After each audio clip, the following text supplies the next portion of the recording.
Hi, everybody. Very happy to be here today. And as with many things, we are celebrating Cybersecurity Awareness Month. In honor of that, I'd like to give you a tip to protect your companies. It's important to isolate all your IoT devices from the rest of your servers. So whether you put them on another network or you isolate them in a network segmentation with its own firewall, these are best practices to protect you. As we know, these devices are doing machine-to-machine things. They are not always updated. They are not always reviewed by humans. And so having them isolated from your company jewels is a smart thing to do. Okay, so we're going to get started on the webinar for today, which is data breaches are inevitable. Are you prepared? There's a concept called zero trust. It's been out there for several years. I know I've been talking about it for at least 3, but it wasn't accepted, I don't think, by the industry until very recently. And now it seems as though everyone is using it. I believe John Kildervag was the first to coin the term when he was at Forrester. Today, the agenda.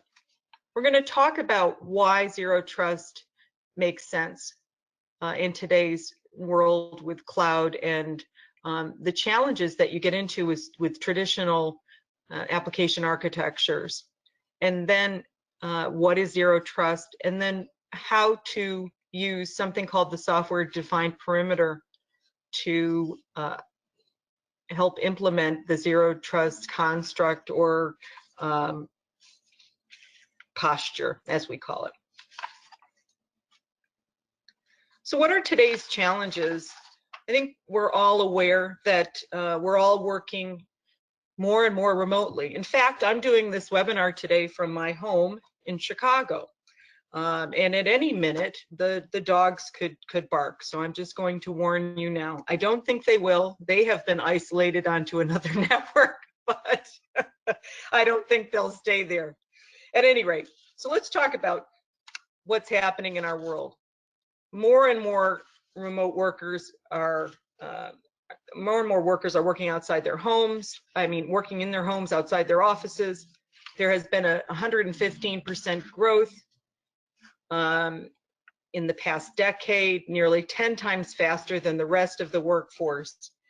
And the impact of that is that they no longer live inside the 4 walls of our company. They're everywhere. They're working in coffee shops, and we all know this. The traditional remote access solutions that we've been using for this sort of thing, like a VPN and a firewall, fall a bit short in protecting us with remote workers, remote employees. I like to call the systems admins our God users. If they were to leave, then they become a risk to our company.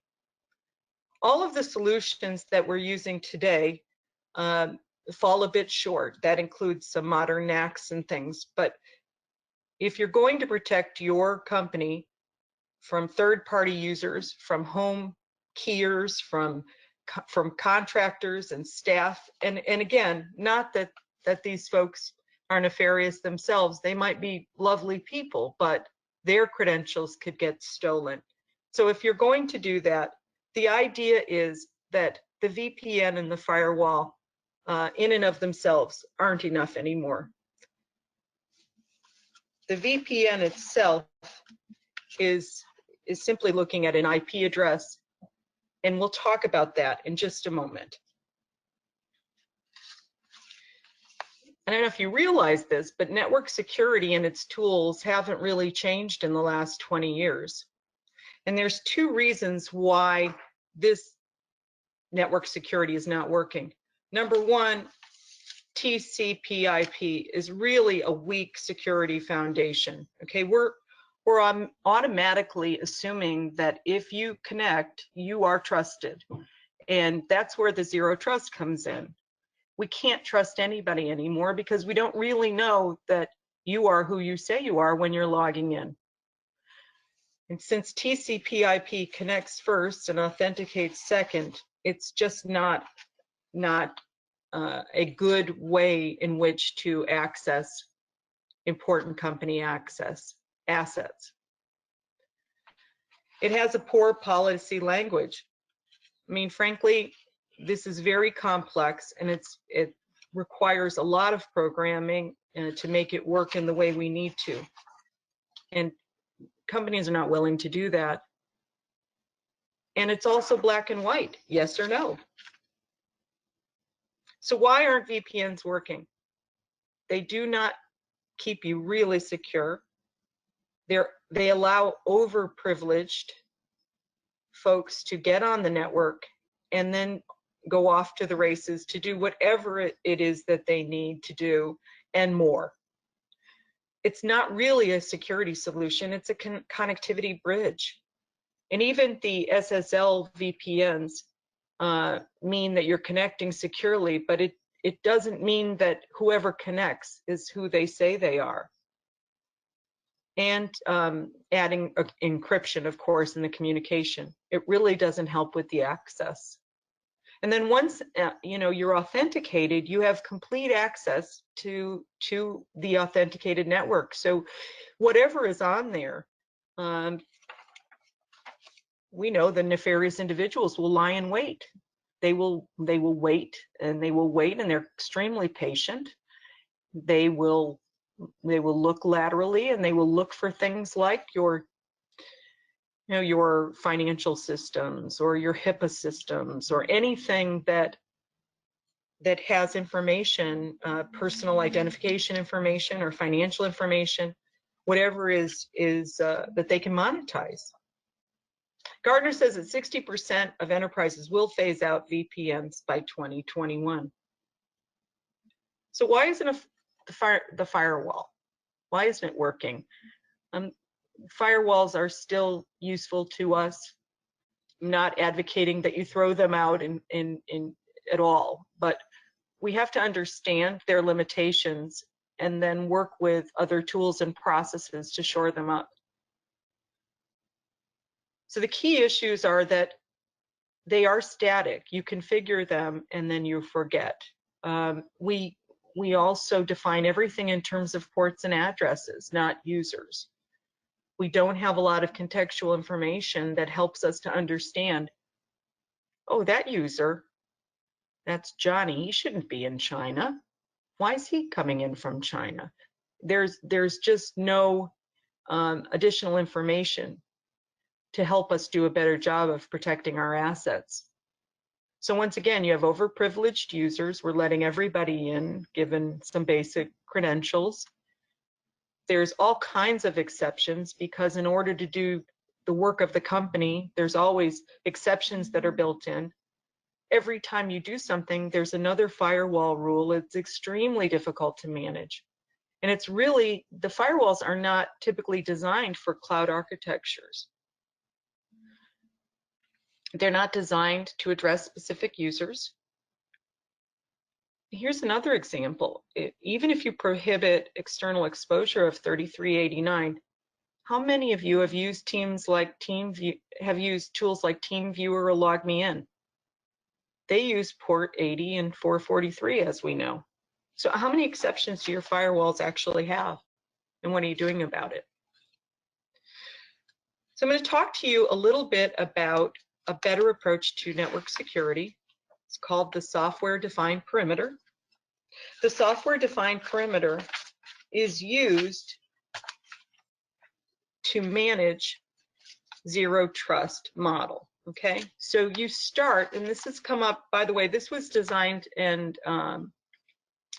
documented by the Cloud Security Alliance. It was created and invented for a better way to manage your internal assets now that we can't depend on the four walls of the organization like we used to.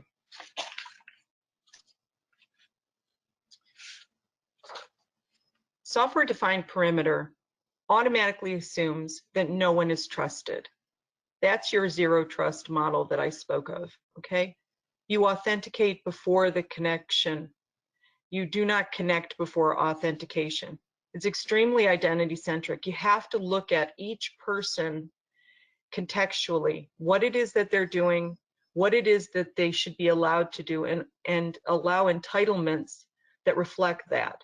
So as a salesperson, if I were a salesperson, then I would only have access to Salesforce, let's say, and maybe to a compensation system. I don't need access to a finance system or to configuration systems, okay? You also need a tool that's built for the cloud, that's stateless and highly scalable, because as we know, we add servers every day in the cloud. We do code changes rapidly, agile programming. I mean, I think I heard recently that companies like Facebook have something like 86 code changes a day, and all of them have to have the right security parameters inserted and supported. This is a very big job and a very serious one when you look at the breaches that are occurring. SDP compensates for TCP/IP's weaknesses. How does it do that? Well, the fact is that TCP/IP, as we know, is a connect, authenticate first and connect. This is just the opposite, right? All resources are visible. You connect, you authenticate. But the software-defined perimeter, you authenticate first and you connect second. So let's talk about that for a little bit, okay? If I'm going to, imagine that TCP/IP and the network is much like my grandmother in her living room. When Federal Express comes to the door, what happens? With TCP/IP, she might hear a knock. And TCP/IP would then, she'd say, hello. He'd say, this is Federal Express. She'd say, come in. All resources are visible. She's in there with your grandmother. The Federal Express is in there with your grandmother in the living room, okay? The opposite of that is the software-defined perimeter. But the software-defined perimeter says is that you have to authenticate before you come in the door, right? So she's going to hear a knock. Hello, it's going to be Federal Express. It's Federal Express. Oh, can I see your badge? Where's your truck? You know, the questions will be asked. We might ask something like, the system might ask, do you have the proper security software on your machine? Are you coming in from a rogue nation or from St. Louis, where you normally work? Then it allows you to connect. Once you're authenticated, you connect.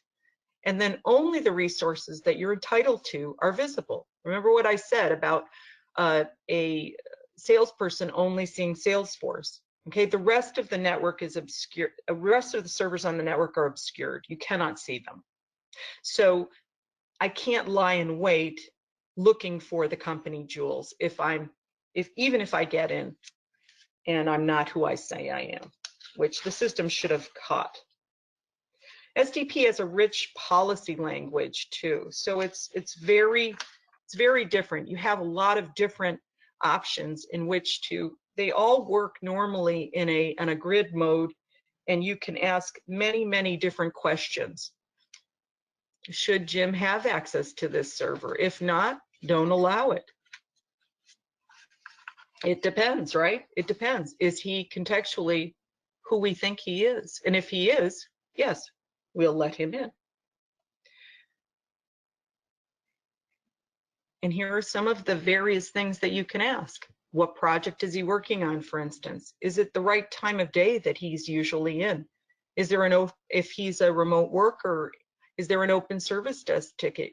These are all parameters that you as a user should be able to enter in and then have the system. And there's many different tools that do this. We certainly have one at Xterra, but you can use different things to do this. Some work easier than others, but it's absolutely achievable today. We have folks asking us to put a list of biometrics against the system so that they can track who's going in and out of conference rooms. And if there are folks in the conference room that don't have security clearance to the highest level, then the highest level document could not be opened. There's all kinds of things you can do. So here we go, the zero trust security model. Zero trust has three core concepts. You want to ensure that all your resources are accessed securely, regardless of where they are. You want to adopt a least privilege strategy and strictly enforce it. And then you want to inspect and log everything for suspicious activity. It's very interesting in the logs what you can find, by the way. You will find many times that you've been protected really well with this kind of a posture. So let's look at them. The zero trust security model is a modern approach to network security. It restricts users to only what they're entitled to see. And then it default denies access for everybody, so that if someone should get your credentials, they are not allowed to see much. That lateral movement is eliminated. And also, one that we don't like to talk about much is the malicious insider. Sometimes anger makes people do crazy things, right? We know this. And in fact, if a malicious insider was actually gaining access to your systems, and it was in a zero trust model, they would still have minimum access to only the things that they were allowed to see. So essentially, we're segmenting, we're isolating, and we're contextually checking at all times. And then any communication, by the way, once you are connected, should be encrypted.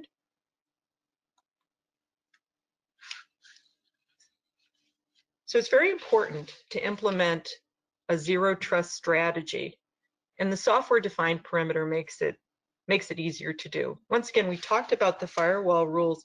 If you were to write a firewall rule this way, it would require you to write a rule for every single person that would access your network and every single thing that they would do. It's almost impossible, but there's a lot of solutions out there that you could use. The software-defined perimeter was explicitly created to provide security across cloud platforms. I'm sure you've heard of SDN and SD-WAN and NFV, and those were created to provide orchestration and network management. They all have their place, but they were created for different things. Only the software-defined perimeter was created for security solutions. By the way, many of the SDN WAN providers use zero trust solutions to augment what they do. So together, they're extremely powerful. Here are some business cases that use zero trust and work very well, by the way. There's a remote user access. I mentioned this before. I think for years now we've been talking about Target, the original big breach we heard about, and the fact that how the bad guys access the PCI information in the stores was through, as we know now, an HVAC contractor. They were fixing the air conditioning systems, and their logins were not secure. Someone got a hold of the login. They hung around and waited and looked until they found the PCI system, and then they accessed it and they broke in. So the first thing we're trying to do here with zero trust is make sure that anyone using the system, especially remote users and especially those that aren't even part of the company, are isolated, and that they're doing exactly what they should be doing and no more. Why should a third party that has been hired to fix your Oracle database have access to your finance system, right? There's no reason for that.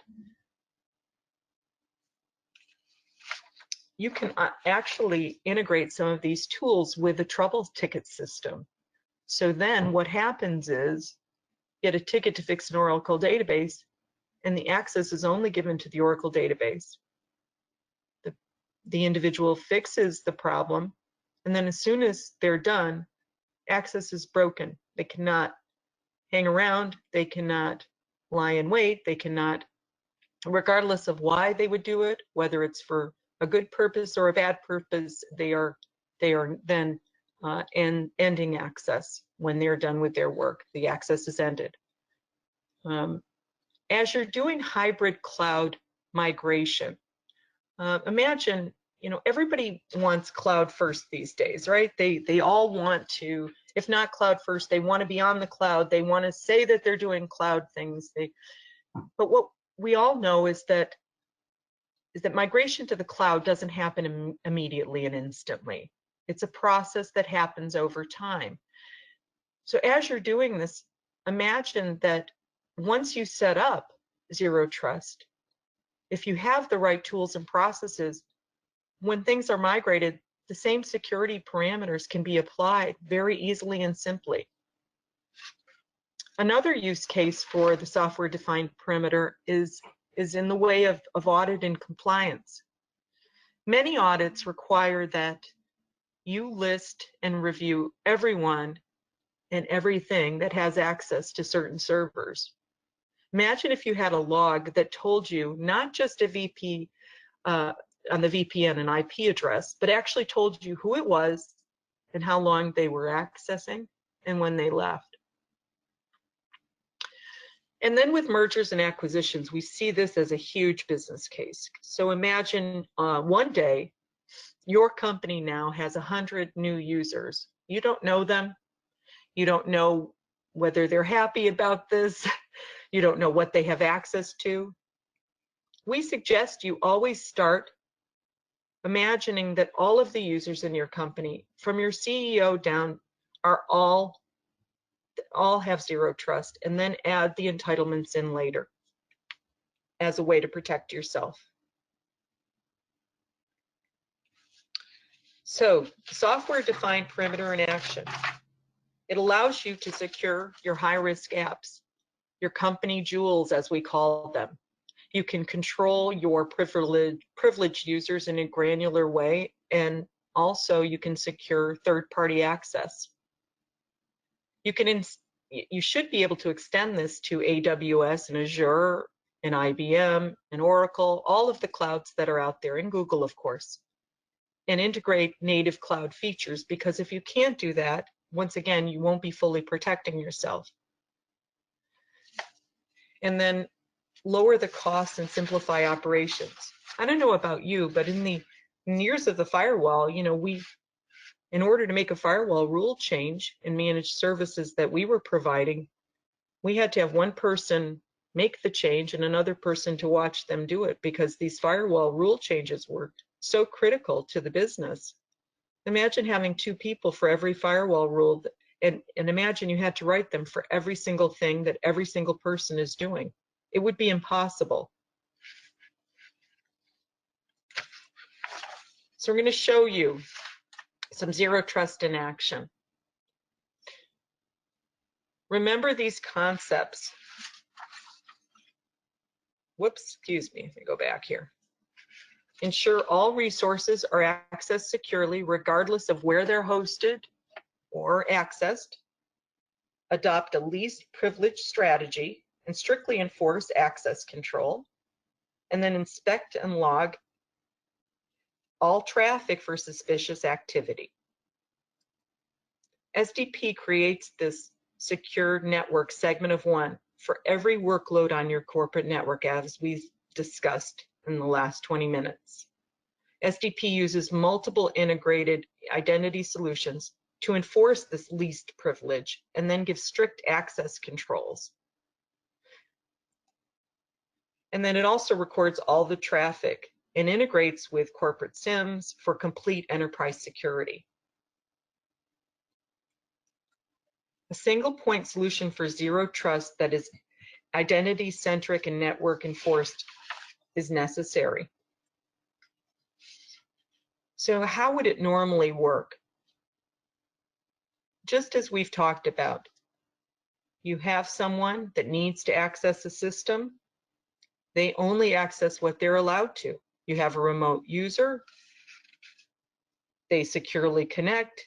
They use multi-factor authentication, perhaps, and we ring fence them. You have a privileged user. Let's say this is an IT admin. He also has multi-factor authentication. Maybe the multi-factor authentication and the service desk ticket are connected to the system too before he's allowed to access. It's checked. And then even server to server, we have to remember now in the world of IoT and machine to machine and AI, we have to remember that it's not all just about the person, right? So machines are talking to machines now, and we have to consider that as well. We have to remember that server to server access, either between locations, in the cloud or on premise, should also be identity centric and policy based. The IoT device to server should have fine-grained access control and validate the device. This would eliminate some of the breaches that we've heard about recently, where devices have not been updated, they have not been checked, and then they provide an entry point to the bad guys or the bad girls, right? So in summary, zero trust is an important technology and market trend. There's a lot of marketing noise out there, but really the basics of it are simple. Zero trust means you're only allowing your company, trusted individuals, to do things that you want them to do, and not everything. They don't have access to everything. You imagine that everyone is on the blacklist, and then you slowly give them permissions and entitlements. And then a software-defined perimeter architecture is the right way to achieve it. Because if you don't get granular and you don't look at all of the various ways that people are accessing the system in the cloud, software as a service, and so forth, you'll never get there. I like to talk about our networks today as being Swiss cheese. They really are. There's holes all over them. There's multiple ways that we can be breached. And so I hope today I've given you some ideas on which to protect your company. If you'd like more information, you can come to Cyxtera.com. And then finally, a reminder in honor of Cybersecurity Month, make sure that you isolate those IoT devices, those little devices that carry so much valuable information on them. Very, very difficult to update in some cases, and make sure that they aren't breached. And so at least putting them on a separate network will protect you in a better fashion. Thank you very much.